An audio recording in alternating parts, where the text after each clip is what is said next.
Hi, I'm Toro, and welcome to Toro's History Lullabies. All my life, I've needed a little background noise to fall asleep. For years, it was just the hum of a fan or some soft static. But ever since wireless earbuds came into my life, I've found myself drifting off to podcasts and documentaries, learning and relaxing at the same time. That's why I started making these videos. Calming stories from history, told gently, to help you unwind, learn something new, and hopefully fall asleep a little easier. So get comfortable, close your eyes if you'd like, and let's step quietly into the past. And if you enjoy these stories, I'd love it if you gave the video a like and subscribed for more. Sweet dreams. The World in 1901. Hello there, gentle dreamer.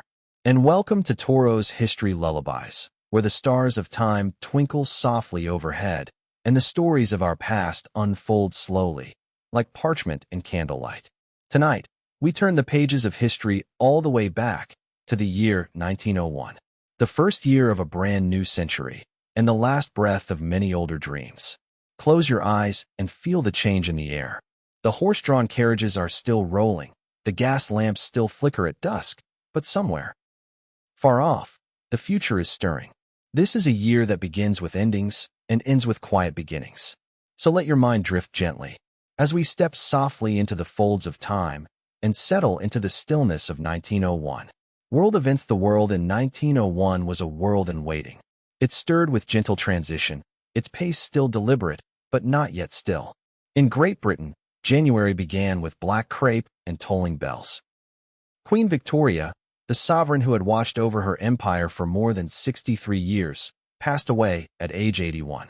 Her death marked the close of the Victorian era, a time of empire, propriety, and quiet power. Across the colonies, from India to Canada, from South Africa to the Caribbean, people mourned. The throne passed to her son, Edward VII, a man of charm and gentleness. He would guide Britain into the Edwardian era, an age that fluttered like a curtain in the wind between old-world grace and the rumblings of change. Across the sea, the United States began the year under President William McKinley. In March, he took his second oath of office in Washington, beneath skies just beginning to turn to spring. But in September, while attending the Pan American Exposition in Buffalo, New York, he was shot by a lone anarchist. The nation was stunned. McKinley lingered for several days, then passed. Peacefully and with grace. At just 42, Theodore Roosevelt became president. He entered quietly, not with grandeur, but with a sense of responsibility and a deep love for conservation, reform, and justice. He spoke of a square deal, though those words would come more fully in the years ahead. Elsewhere, on January 1st, a new country was born. The 6 colonies of Australia united to form the Commonwealth of Australia. A proud moment, celebrated with federation ceremonies in Sydney, Melbourne, and Brisbane. Edmund Barton became the first Prime Minister, and a new flag was chosen, one of stars and unity under the Southern Cross.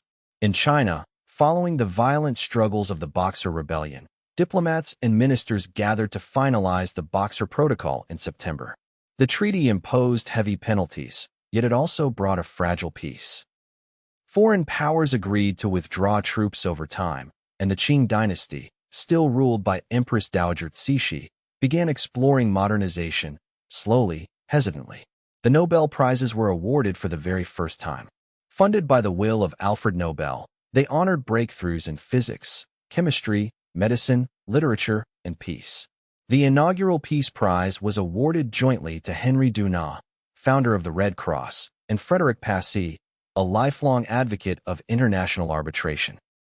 It was a soft moment of global optimism.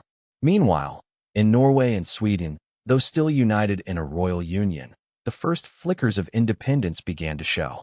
Norwegian farmers, politicians, and writers spoke more openly of separation, but always in whispers, not shouts.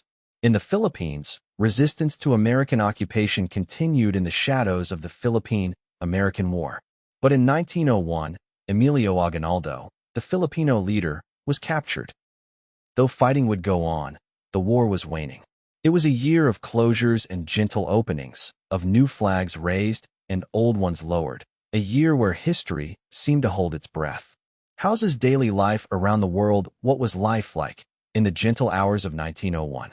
In London, early mornings brought the scent of coal and horses. Milkmen clinked bottles on stone steps. Newsboys called out from foggy corners.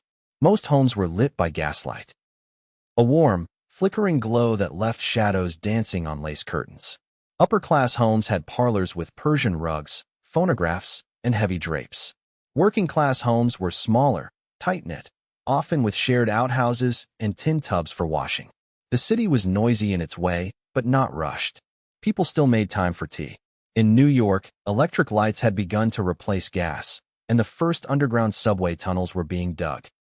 The streets were a mix of wagons, bicycles, and the rare automobile. Elevated trains clattered above, while children played stickball below. A loaf of bread cost about 5 cents. Ice was delivered by wagon, and coal stoves warmed narrow flats. Coney Island was a place of wonder.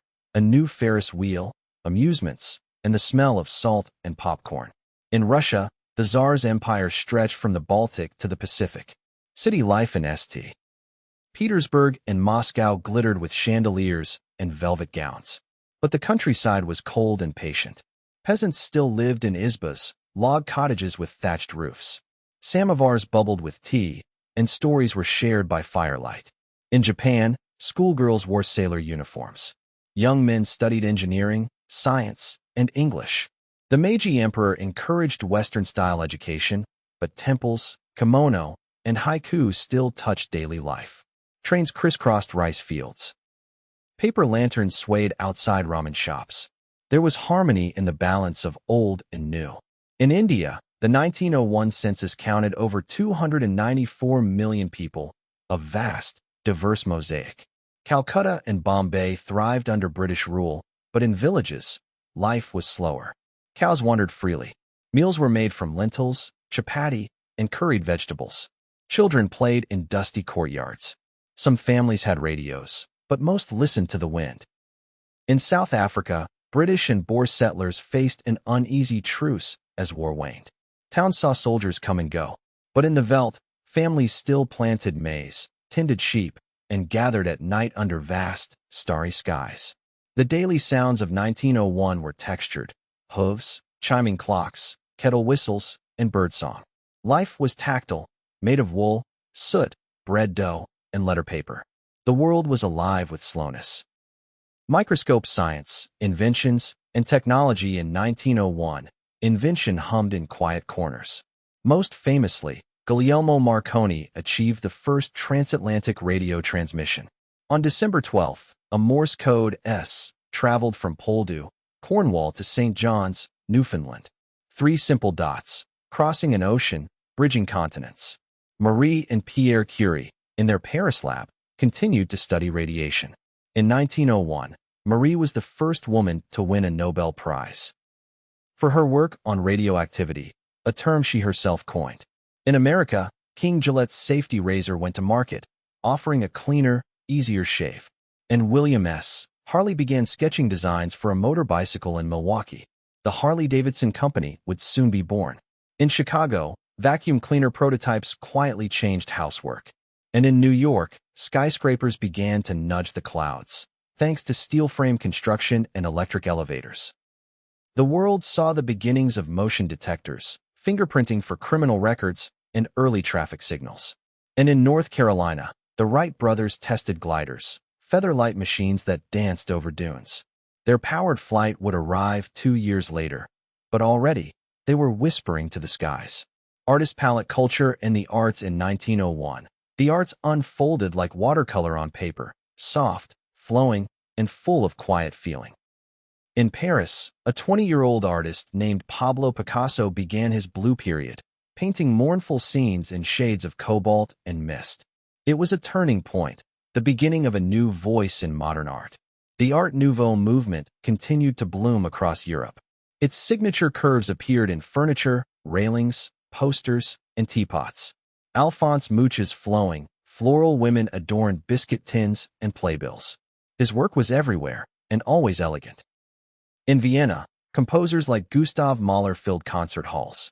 His Fourth Symphony, premiered just the year before, still echoed through salons and studies, with its delicate themes of childhood and heavenly dreams. In New Orleans, a new sound, not yet named, was taking shape. It borrowed from ragtime, blues, gospel, and brass.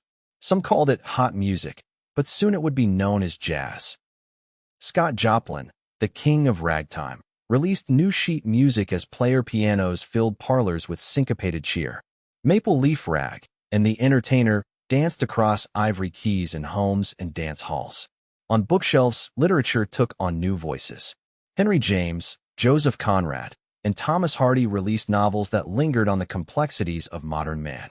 Hardy's poems of the past and the present offered quiet reflections on war and time. And Mark Twain, beloved and aging, gave lectures with a twinkle in his eye. Theater flourished in London, New York, and Berlin. George Bernard Shaw's plays questioned class and custom. In Paris, the Moulin Rouge still twirled under red lanterns, while the Folies Bergerac dazzled. And in early cinema houses, sometimes called Nickelodeons, silent films flickered across silver screens.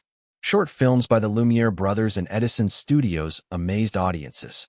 A train pulling into a station. A man watering his garden, a couple stealing a kiss. Simple, soft, and magical. Culture in 1901 moved without frenzy. It was careful, curious, and deeply human.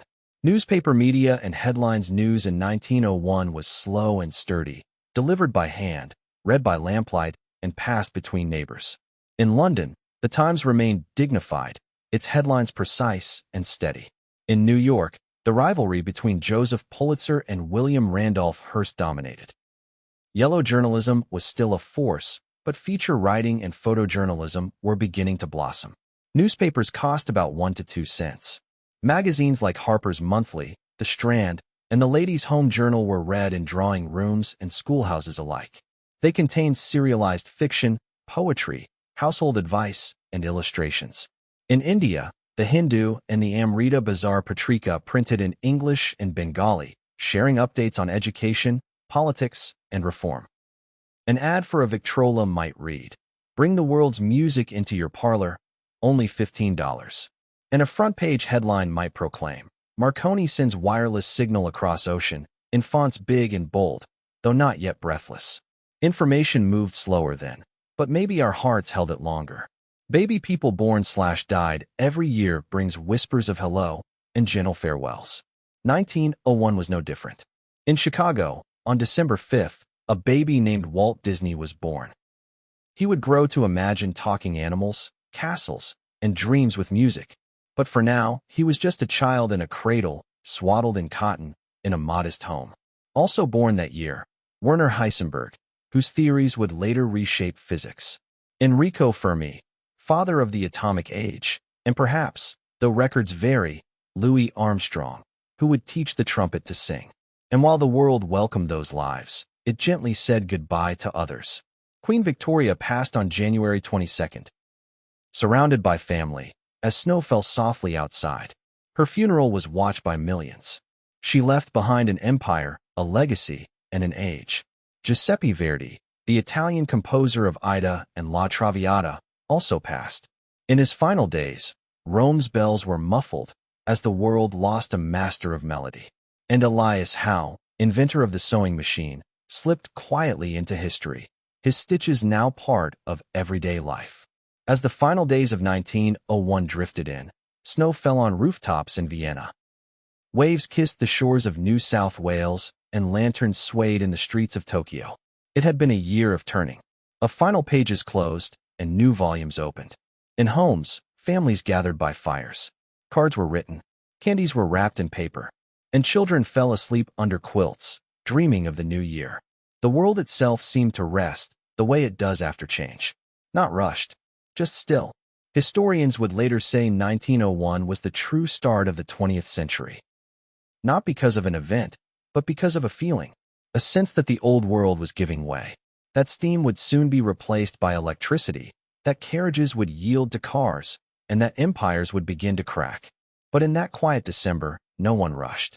They waited, they wondered, and they hoped, just like we do now, as we listen and let the soft rhythm of the past lull us to sleep.